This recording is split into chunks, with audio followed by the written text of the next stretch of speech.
In this quick tutorial, I'll show you exactly how to fix the trading disabled error in MetaTrader 5MT5. If you see this message when trying to place a trade, don't worry, it's usually caused by a few simple issues that can be fixed easily.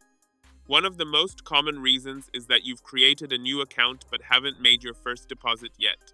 Most brokers require you to fund your account before live trading is enabled, so if your balance is still zero, make a deposit, even the minimum amount. Once the account is funded, trading is typically enabled automatically.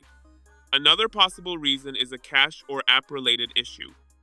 If you've already deposited funds and trading is still disabled, refreshing the MT5 app can help.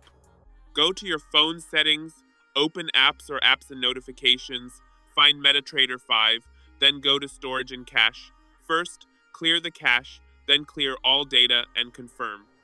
This resets the app and removes minor bugs that may be preventing trading. Finally, trading may be disabled simply because the market is closed. Forex, commodities, and indices do not trade 24/7, so if it's the weekend or outside trading hours, you'll need to wait until the market reopens.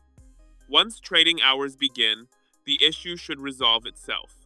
These are the main reasons trading gets disabled in MT5 and how you can fix them quickly and easily.